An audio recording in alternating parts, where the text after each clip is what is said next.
Hey folks, Scott Weingart here, and this is the EMCrit podcast. Today on the podcast, neuromuscular emergencies. This stuff is hard. This stuff is the things you don't remember when a patient comes in. You often have to look up. We're going to get a brilliant member of NeuroEMCrit, one of the editors, Casey Albin, to talk about this. She wrote a brilliant paper in Continuum Neurology. I will link to that in the show notes on this. That is far more extensive than what we go over here, even though this is a 45-minute episode. So you should check that all out. I can't wait to have you hear this conversation. It's super good. Before we get there, quick mention, and then we'll get into it. So we're going to be talking about today myasthenia gravis, Guillain-Barré syndrome, botulism, a approach to when to intubate these neuromuscular patients, all sorts of good stuff. All right, I'll be right back. Hey folks, real quick, a mention of our upcoming course, Unburnable. You might have also heard me call this Flameproof. We've changed the name. It's now Unburnable. And we are having our fourth cohort. I can't believe we've done it this many times. Fourth cohort starting September 16th, 2025. And if you've heard me talk about this, you already know what it is, but really quick if you haven't.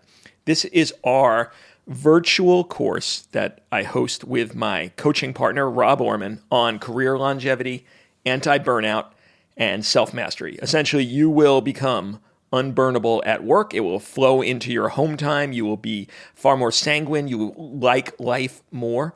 You will start kicking ass. You will start wanting to come into your shifts rather than dreading it. Sunday nights will no longer be a disaster if you're working on Monday. It is 12 sessions. 2 hours each. We do every 2 weeks. So you're going to have us for 6 months percolating through your mind with topics like silencing your inner voice, your inner critic, agency and perfectionism, effective communication, shift overwhelm and efficiency, mindfulness and meditation, on-shift strategies to find joy, the fundamentals, things like sleep, life management and productivity, burnout prophylaxis, and then putting all of that together into a new system, a new strategy for enjoying work and life again. Everyone who has taken the course has given us positive feedback. For some people, it has been truly career-changing. And I think you at least owe it to yourself to check it out. If you are currently in the throes of the beginning or mid-stages of burnout, then you should take this course. If you never want to get to any stages of burnout, you should consider taking this course. So just come to Unburnable Course. That's one word. Unburnable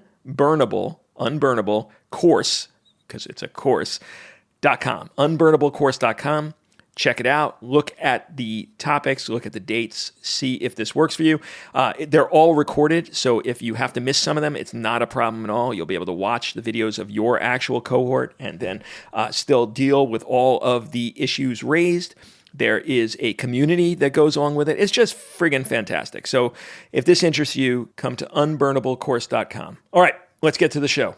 So Casey, people should know who you are from NeuroEMCrit, but just in case, tell people who you are and what you do. Yeah, so my name is Casey Albin. I am a neurointensivist. I practice at Emory. I have a huge interest in education, do a lot of writing. We're going to get back into the blog posting. We're really committed to doing that. We've fallen off a little bit of the bandwagon, but we're coming back. And yeah, I truly love this stuff. Yeah. And you've written an amazing paper on the topic we're going to be discussing today in Continuum. We'll put the link to that in the show notes. And it's on the vast area of neuromuscular emergencies. And we're going to try to take that complex, amazing paper and disambiguate it for the emergency medicine folks out there. I think we're going to be discussing less critical care on this one. So really, it's going to be diagnosis and immediate stabilization and treatment. So I guess the first question I'd ask you, Casey, is you have a community emergency medicine doctor. They don't have neurology in-house, and a patient comes in with weakness. So what first would tell you it's a neuromuscular weakness? Yeah. So this is a really big topic. And I think that this really actually pushes us as neurologists, because this is like one of the most fun to localize the lesion. When you're just not coming in from it from an extensive background of neurology, and maybe your jam is not like localizing the lesion. I think actually starting with just assuming that it's not an intrinsic neuromuscular problem And making sure that this is not a metabolic problem is probably the first thing to think about, right? The patient who comes in with a K that's in the toilet, like they also are going to be weak. The patient who's critically ill is also going to be weak, right? So there are so many reasons for weakness that really are a systemic problem or a metabolic problem that, you can just check off hyperthyroid, hypothyroid. Again, thinking about, is there some sort of metabolic problem here at play? Hyponatremia. Like, again, look at the basic metabolic panel and a TSH before you go down the rabbit hole of neuromuscular causes of weakness.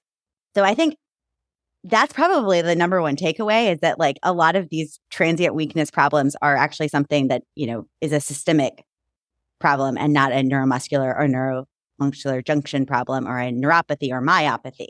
All right. As we were talking about this afterwards, Casey and I wanted to add a few things at this point. So we've already mentioned the systemic things like metabolic and endocrine problems. So you're going to get a metabolic panel and a TSH. I would also add to screen for tics to rule out tic paralysis if you're in an endemic area or they've traveled to it. I think at this point, most of the United States is an endemic area for tics. Obviously, you exclude a spinal level if the patient came in with a history of trauma, but they could also have things like transverse myelitis. So if they have a clear spinal level or signs and symptoms that this could be a cord lesion, then obviously you're going to go down that road.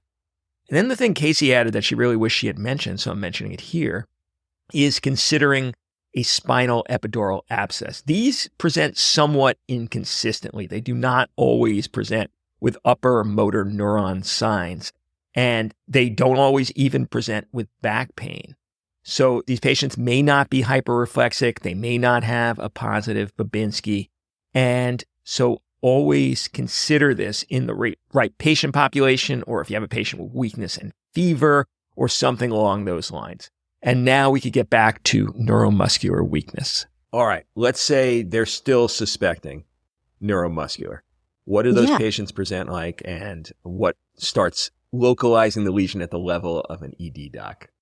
Perfect. So I think the way I think about this is that there are 3 places to localize, and each of them is going to come in with a different history and a different physical. And if you can put it in one of these 3 buckets, I think you're going to go a long way in terms of being like, at least have a idea of what's going on. And so those 3 big buckets are nerve problems, neuromuscular junction problems, and muscle problems.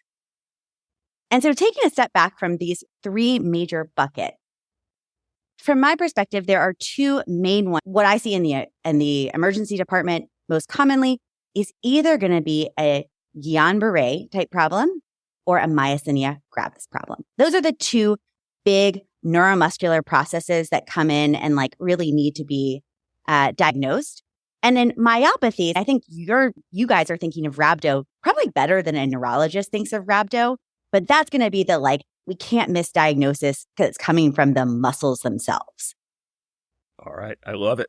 So should we talk about these 3 buckets and then zone in on those 2 most common conditions, or which way? Yeah. So tell us how each of those 3 buckets presents. Yeah. So I think what's really important, let's start with the nerves.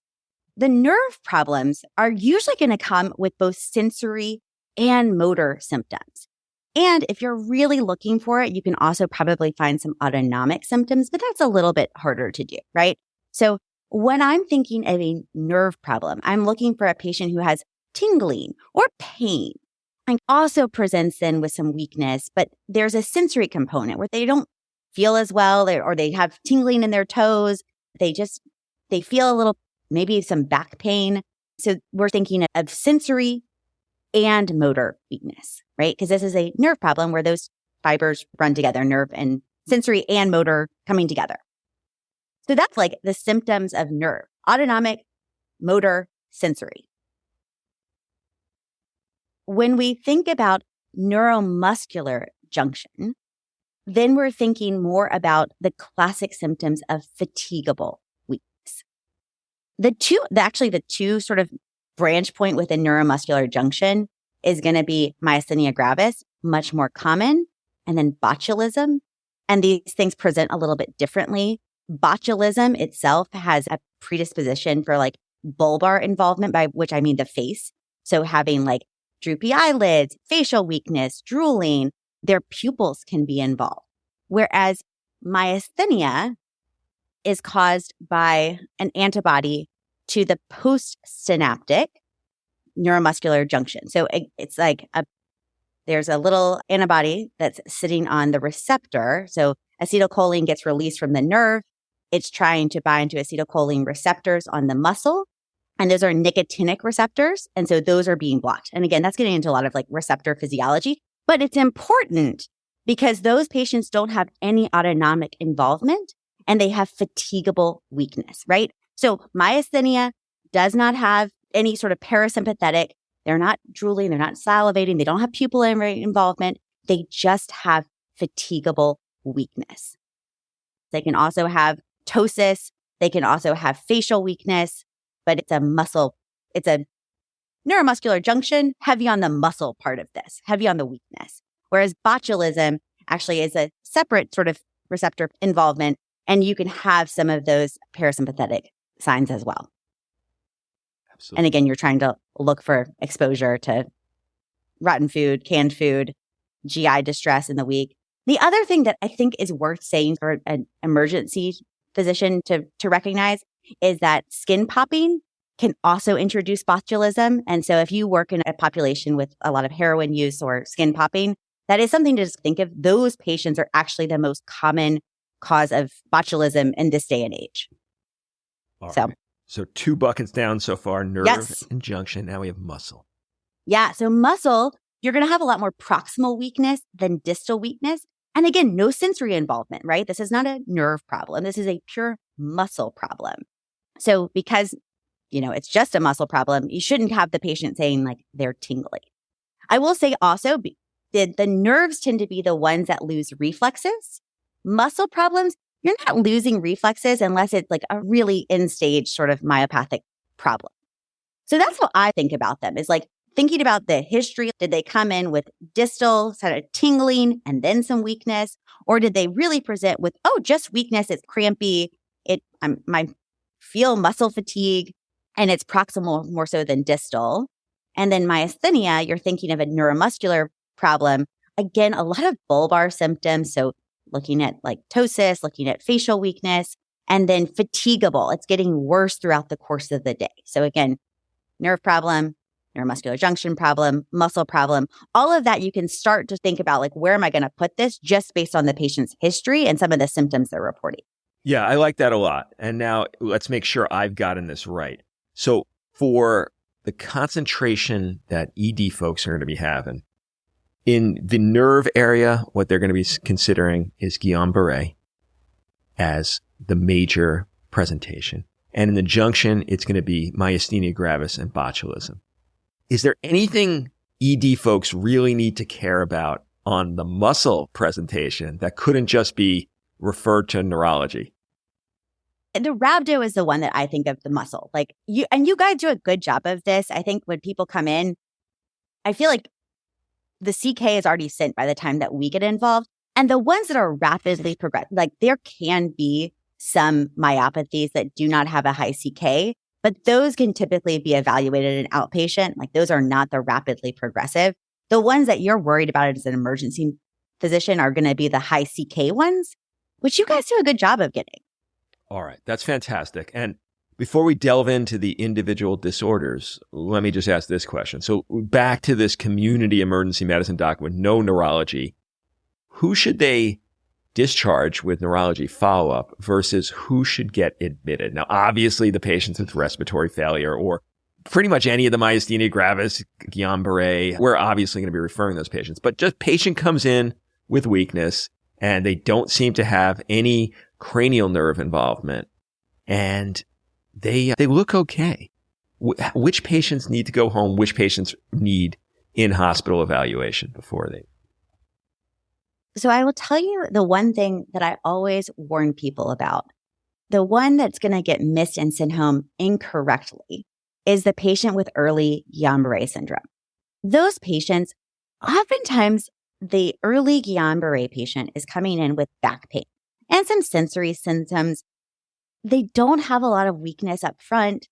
the tingling. There are so many causes of tingleopathy that come in that are not real. And I feel like it is almost a rite of passage in a bad way that like you send a Guillain-Barré patient home and you're just like, this is nothing. I don't know what's going on, why your back is hurting. The tingles will go away. And then again, maybe they go home and it's fine for them to come back the next day and say, actually, now I can't move my legs. It is like a little bit of is that a really big miss if they come in the next day and now say, now I can't walk? Okay, that's probably the threshold for the patient we're going to treat anyways. But I do worry about the patient with Guillain-Barré being dismissed early on and then waiting it out too long. So if you're sending out the patient who's got some back pain and some tingles in their legs, just make a clear plan. Like, hey, if this is getting worse, please come back tomorrow. I don't see drop reflexes right now. This may be nothing, but if you feel worse, come back. I think that's a fantastic point. All right.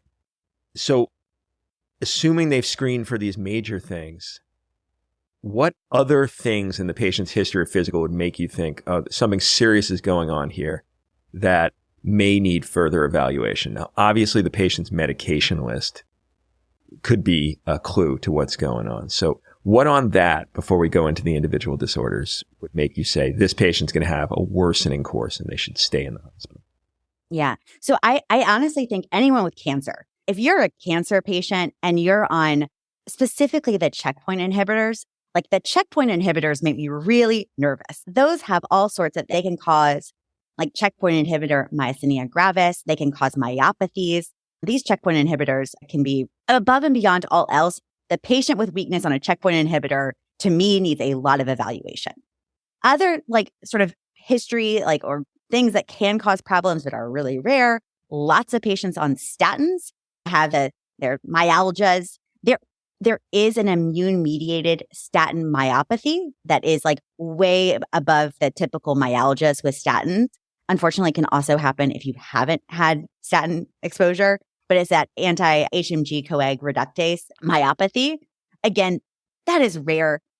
I don't think there's no way to keep every patient who's on. Hey folks, but you know we're not getting right to the show because you're listening to the free foam feed of EMCrit rather than the members only feed. Now, I'll put you out of your suspense. This is a full episode. You're not going to be cut off. Don't get upset that, you're hearing this and now 8 minutes from now, you're going to be listening, super excited by what you're learning, and then all of a sudden, and no more episode. You never want to hear that sound again. You're not going to hear it in this one, but you're going to hear it in a bunch of others because you're not a member. And membership is so cheap and so beneficial to the care that you could provide your critically ill patients in the ED or ICU that it's just crazy that you're still hearing this message. So go to emcrit.org/join, become a member, do it before the end of the year. You could write it off on your taxes. You could use your CME funds. And then all of a sudden you get all of the stuff that is not available in the free feed, and you never have to hear this message again.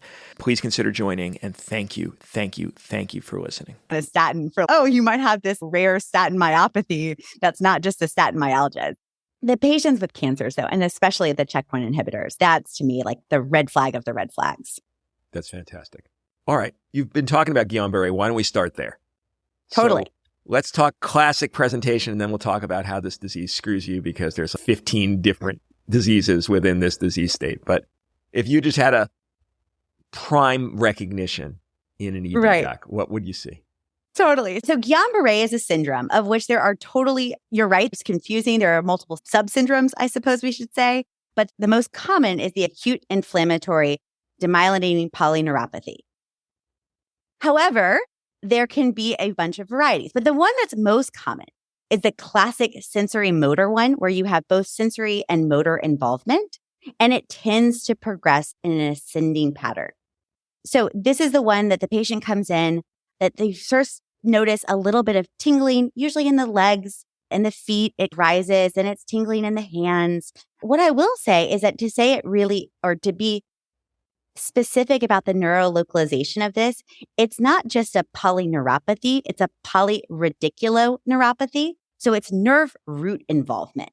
And so because of that nerve root involvement, patients often have this back pain that accompanies like their early symptom onset. It's like something feels a little off in their back, they have some pain, and then they have some tingling in the feet, and then it progresses, and then it's like their feet are actually starting to be weak and they feel like they don't have good balance, and it ascends upwards. That's a classic pattern.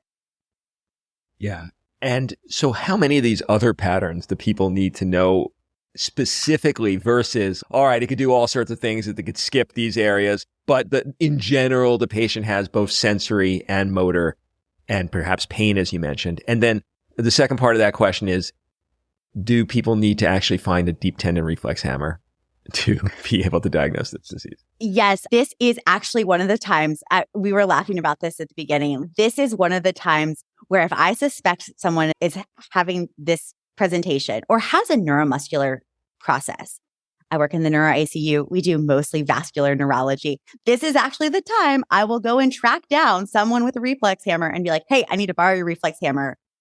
I do feel like if you are making a case like the patient's coming in with ascending sensory motor weakness, and then you find dropped reflexes, that's a really compelling case. And that's one of those, if you're not in a community hospital that has neurology, this person should be seen by neurology. Like they should be helping manage that patient. This would be a good person to say, look, we don't have the capability to do what needs to be done here.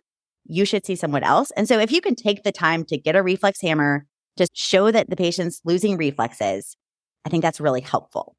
I think if you don't have a reflex hammer, you cannot find one, use a phone and try to get reflexes. Sometimes in a pinch, I'll do that. The iPhones are pretty heavy.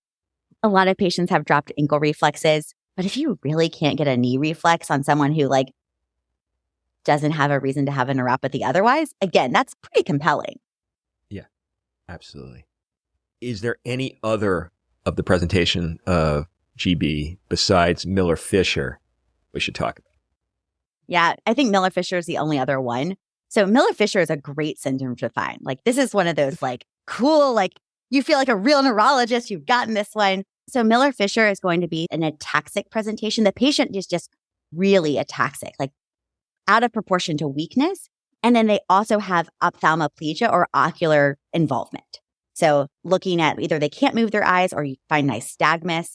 This is a great one to find. Like I have diagnosed this maybe 2, 3, 4 times actually. And it's so much fun to be like, this is that. These patients get better. So it's not just fun for me. It's like, this is a good prognosis. All right. And so we're going to have this ascending weakness. We're going to have the absence of deep tendon reflexes. We might have sensory symptoms. We might have pain symptoms as well. What do we need to know for the emergent treatment of these patients and the emergent assessment of these patients versus just transfer them to a place with neuro or admit to neuro? What do we need to know in the emergency department?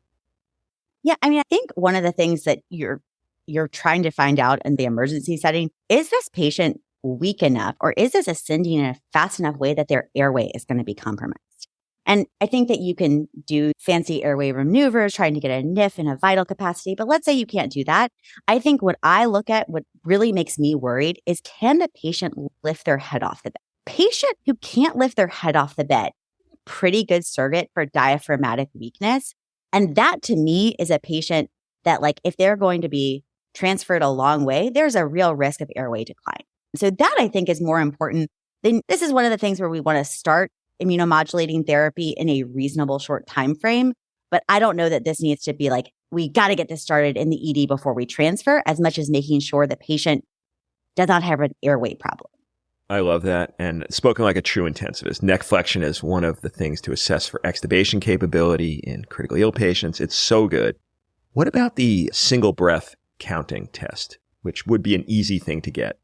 Yes, it is. Okay, so I will say this is one of those, like you're taught that it's like dogma, it is written. So I just think it's a funny backstory that this test was validated on patients who are in myasthenia clinic.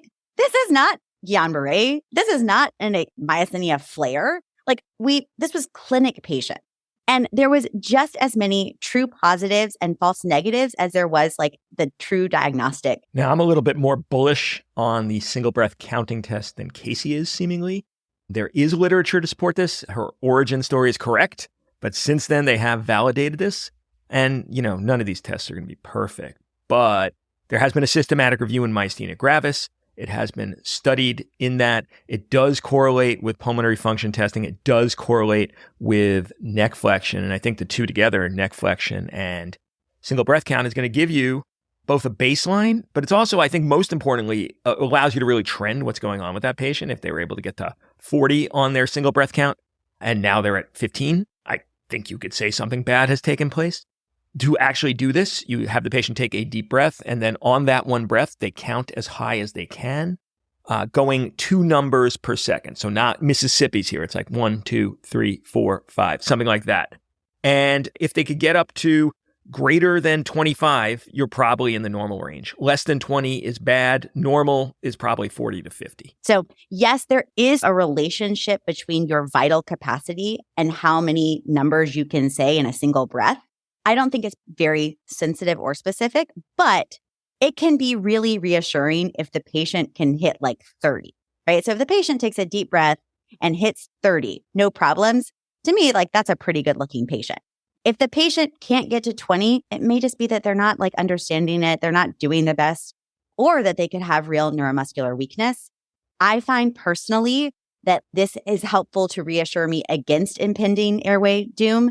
But if the patient doesn't get to 20, I'm not convinced that it's really an airway problem as much as some patients just don't get the gist of the test. Right. I find personally lifting the head off the bed to be a much better marker for me about who is really going to decline. Absolutely. Now, we're probably, at least in the institutions I've worked in, still getting these pulmonary function tests. Which ones are the best amongst the forced vital capacity, negative inspiratory force? Yeah, so exactly. So these are pretty nice. So the negative inspiratory force is one that I take a lot of stock in. So that's, again, how much can the patient like suck in their breath? How much force can they have? So if it's less than 20, the absolute number is less than 20, and then you have to put a negative in front of it. That to me is a really concerning factor.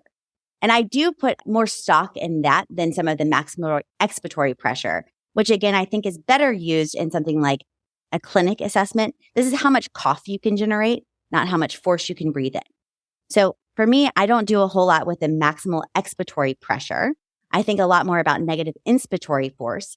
And again, that sort of cutoff value is the absolute number being less than 20. Worse than 20, yes. Yes, exactly. Makes me nervous. Vital capacity also is what you're ballparking when you do that single breath count test. That is also helpful. And we're trying to think about, can the patient reach normal for men and women is somewhere between 4 to 5 if you're a man, 3 to 4 if you're a woman. If you're getting less than 1.5 cc, or if you're getting less than 20 cc's per kg of ideal body weight, which for most people is about somewhere between 1 and 1.5 liters, that's quite concerning as well. And again, that's how much you can take in as you're taking a big, deep breath, right? So how much can you inflate your lungs? If you're getting less than 1.5 liters, to me, that's pretty concerning.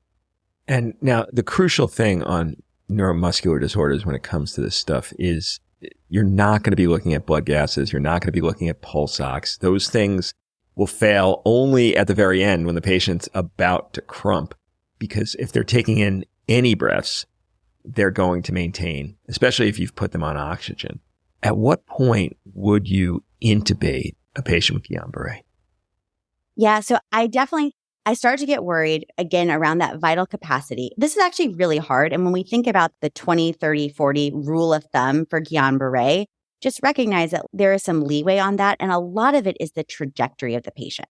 So again, while I think that we're thinking of forced vital capacity of less than 20 cc's per kg, or that 1.5 liters, negative inspiratory force of less than 30, 20 is being like really concerning. And then maximal expiratory force of 40 cc's per kg. Again, like those numbers are what's quoted in the literature as like the scary numbers. What really matters to me and what I'm looking at is the trajectory of how fast they got weak. And then, how well they are able to pull their head off the bed and how much other bulbar symptoms they have accompanied this. The patient who has a lot of facial weakness can't lift their head off the bed. Even if they look like they're not tachycardic, they're not tachypnic, that still makes me pretty worried. The patient who certainly looks tachypnic, but they're hitting all of their markers, that also makes me a little bit concerned. And so I hate this because there is some sort of gestalt about who's the patient that's really at higher risk. And I will just say, like, what's quoted is that 20, 30, 40 rule that's sort of in the literature as like the canon for who needs to be intubated. But I think a lot of it really matters, but just looking at the patient at the bedside and like how much facial strength do they have? How quickly are they doing their gas exchange? How much can they lift their head off the bed?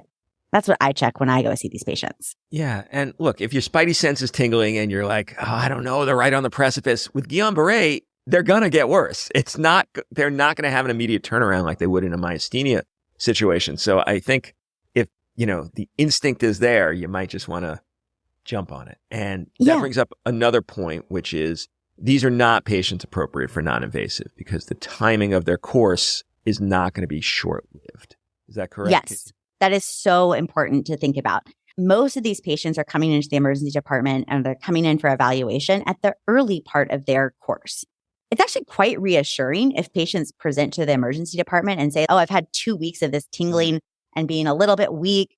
Okay, great. You've made it 2 weeks. The patient who is coming in because they've had a couple days of their symptoms are getting rapidly worse, that is much more concerning. And those patients, when they get intubated, oftentimes they're going to need a tracheostomy. They're going to need long-term breathing support. This is a disease that tends to worsen for at least 2 weeks. Sometimes the plateau can take up to 4 weeks. And then they hit that sort of plateau and then they start to get better. This has not gone quick off. Is there anything else besides the respiratory decompensation that we need to know about in the emergency department? You had mentioned we have a little bit of time to start the therapies for this. And I think from my recollection, that's going to be IVIG or plasma exchange. No one clear answer. Is that still the case or is there a preference now? And the Guillain-Barré patients, it's IVIG or plasma exchange. It's one or the other. You don't get more. You don't get one, then the other. You pick one, think about the side effects of like the patient, and then they still might progress through that. So one of the things I tell people, and again, this might not be an emergency room problem, but hey, we're starting this treatment. Just so you know, you might still get worse. That does not mean the treatment is failing. It just means that we're probably slowing the rate of how much you would be getting worse with the treatment. Yes. So IVIG, plasma exchange, they are equivalent. You have to think about what are the patient's risk factors for other comorbidities and pick one. And what do you have at your center? All right. Anything else we need to know on GB? Autonomic symptoms can be a real problem here. So thinking about urinary retention in the emergency department. For us in critical care, one of the big things that these patients struggle with is ileus. And that can be actually like a major problem through their hospitalization. But in the emergency department, thinking about urinary retention. That's really cool. All right. Anything else on GB before we go to myasthenia? No, we're good. Okay, cool. So let's talk about myasthenia. How are these going to present to the emergency department? And then we'll talk about how to manage them. Yeah. So I think of this instead of a progressive symptom or progressive illness, this is going to be more like their acute phases of these patients getting worse. They may have smoldering symptoms in the background and then come in these crises. So the myasthenic crisis that we worry about usually is going to involve a lot of bulbar symptoms and then that fatigable weakness, right? So one of the things that I'm looking for when I assess these patients is ptosis. And it can be subtle. Like it doesn't necessarily mean that their eyes are barely open. One of the things that I do to check for this is I actually have patients look at my finger and hold it above their forehead, have them look up for about 30 seconds. That is fatiguing the muscle. And then you see ptosis as a result of that. So that's a nice bedside assessment of fatigable weakness of the bulbar weakness, which is one of the things that we're most worried about. These patients might have facial weakness, so difficulty controlling saliva and swallowing, and then fatigable weakness in the extremities, which again, I like to push them. So the way that I do this at the bedside is I have them hold up their arms, so shoulder abduction, so it'll make a chicken wing. And then I will have them flap one of those chicken wings 30 times. And then I compare side by side and see whether the one that they were just flapping feels a lot easier for me to break than the one that they weren't flapping. So again, side-by-side comparison, trying to actually fatigue their muscles to get a sense of, is this a fatigable component? Since that's such a core component of the diagnosis. What about the ice bag test, Casey? I just keep wanting this to work. Like, I honestly do this a lot for the patients who come to us with myasthenia gravis who are in the unit, is I will have the medical student fill up a bag and bring it to the patient's bedside and then have them put it on their eye and see if it gets better. So the caveat of this is they have to have ptosis. If you put ice on it, it improves conduction and the functioning of the neuromuscular junction, and their ptosis gets better after they've had ice applied to it. This is reported. I keep doing this so I can take a video and be like, look, we found it. I'll just say I have to keep doing it. So It doesn't seem to work that well. That's good to know. All right. So we have a general presentation, and let's start first with the new diagnosis of myasthenia. So the patient's coming in de novo. What do we need to know on these patients in the emergency?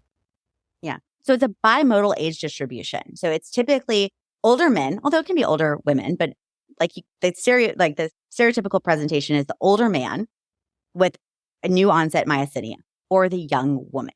So again, thinking about who's going to present with this.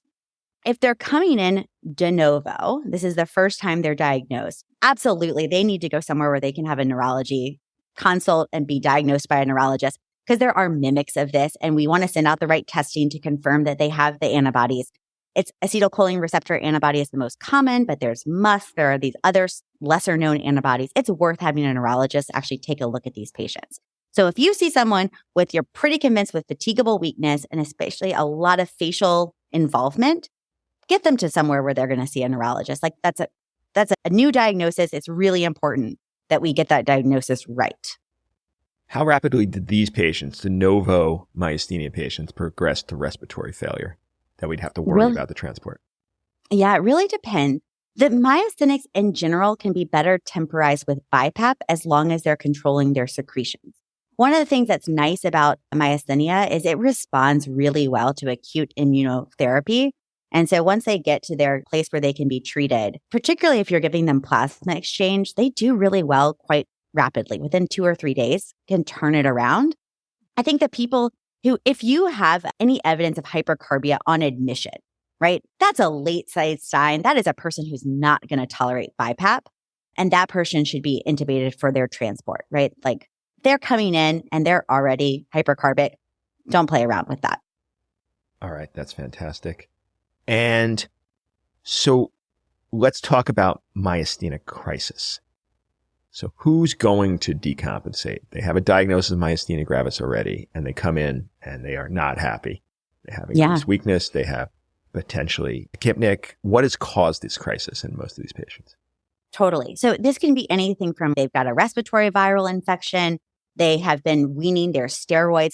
In the sort of chronic phase, myasthenia gravis, really sensitive to steroids. And you would be surprised how many people go into crisis again as they wean their steroids. So that can be one thing. There are some patients who are just poorly controlled and they go into crisis every now and then. There are a bazillion medications that are contraindicated or relatively contraindicated in the myasthenia gravis. Basically anything you want to give them is probably on that list. So it could just be they've been exposed to some medication that can flip them into crisis. So those are what I'm thinking of. Any systemic illness is going to really set these patients back and can trigger them. Steroid wean and then medication exposure, or just poorly controlled myasthenia. Does myasthenia crisis present differently than de novo myasthenia? No, you're going to look for the same things. It's that same sort of fatigable weakness, bulbar symptoms. And then when we think crisis, we're thinking more they have progressed to really having respiratory involvement and they're tachypnic. So crisis in my mind is they have progressed to actually potentially needing respiratory support, but the weakness elements are the same. I find it really difficult to predict who's going to fly super well on non-invasive and who won't. Is there any downside to just shifting these patients to non-invasive and then reassessing how they're doing on that versus trying to say, oh, this patient should be intubated because X? I don't know what that X is. What's your take on this? Yeah, the only X that I think of is the patient who's already hypercarbic. There is some literature that they don't do so well on non-invasive. Everyone else, I think, deserves a trial of BiPAP. And if they, again, we have a treatment that usually stabilizes these patients pretty rapidly. So if they can get to a place where they get that treatment and they stay on BiPAP for a day or two, that's a win in my mind. I don't ever want to just be so dependent on BiPAP that I'm not willing to intubate these patients, but I am always willing to give them a trial of BiPAP. Now, the darling of everyone now in the augmentation world is high flow nasal cannula. That, in my mind, is not appropriate for doing the job here. What we're really trying to do is something that's going to have delineated capability of providing inspiratory pressure and tidal volume. So that this is not the case where that should be substituted. Right. I totally agree with you. Like, we're trying to really improve their ventilation. They might benefit from a little oxygenation, but like really the thing is like ventilation. So again, I don't put these patients on Airvo or high flow. The classic thing we were tested on, but now I think it doesn't even exist, is cholinergic crisis versus myasthenic crisis. And cholinergic crisis, as far as I know, it's not a thing anymore. Is that correct? So you can have the patient who takes too much Mestinon. I'm laughing because why does the board test this so much? You would think it's more important. The way that I explain this to medical students is remember way back in the beginning when we talked about how this is like neuromuscular problem, but think of it more or a neuromuscular junction problem, but really we're thinking more muscle problem on the neuromuscular side of things. The cholinergic crisis, the Mestinon these patients are taking, that is nonspecific for muscarinic or nicotinic receptors where it's targeting. So the cholinergic crisis is going to come in not only with some weakness, but also with a lot of sympathetic, like they are over resting, digesting, right? Like they've got diarrhea, they've got increased salivation, like they have really pinpoint pupils because they're in just like parasympathetic mode from taking too much of their Mestinon. And so if the patient who is a known myasthenic comes in with these like rest and digest symptoms of too much of their cholinergic medications, then you can think about, hey, stop taking so much of your Mestinon. The question really is to ask, hey, did you take a lot of Mestinon because you were feeling weak? Did you take more than you were prescribed? Because again, like the Mestinon is a cholinesterase inhibitor. So it's increasing that acetylcholine, but it's going to affect both the parasympathetic nervous system and the neuromuscular like junction. So these are like too much rest and digest. And it can be bad. I think when I think of what an emergency medicine physician should think about is that the problem here, which is not such a problem with Mestinon, is the bradycardia, right? So again, like over too much rest and digest, like they're bradycardic and have diarrhea and have increased salivation. Again, it's really great for boards. So, if you're listening to this for board prep, I just helped you. I have not seen this in real life, but that's what I hear from pretty much everyone I speak to is it's not a real life thing. It's a board thing. Yeah. But that's how I think about it for the board. So maybe one day we'll see it. All right. Should we be starting steroids in the ED, or is that something we could wait for upstairs to figure? So especially for de novo presentations and in crisis, steroids and the increased dose that we give these patients could actually cause a transient worsening. So no, I would wait until they are somewhere where they can have like more definitive induction immunomodulatory therapy with either IVIG or plasma exchange. I really prefer plasma exchange for crisis patients. I like to get them stabilized with plasma exchange, give them a couple of days, and then start steroids so I can keep a close eye on them in the ICU. But yeah, great question, but I would hold off on steroids. So really, we don't have to do anything if assured their respiratory status. So that makes it. Is there anything else we need to know about myasthenia gravis from the perspective of a doc? Not really. That's really the important thing. If you find an ice pack test that's positive, let me know. Really, yes. Really trying to find one. We get the notch on our belt. You don't. Totally. All credit will be given to you.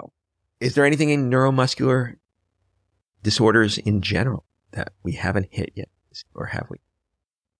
No, I think that's really important. I think the history, all neurology, like the history and physical matter so much in creating the localization. And then based on the localization, you make a differential diagnosis.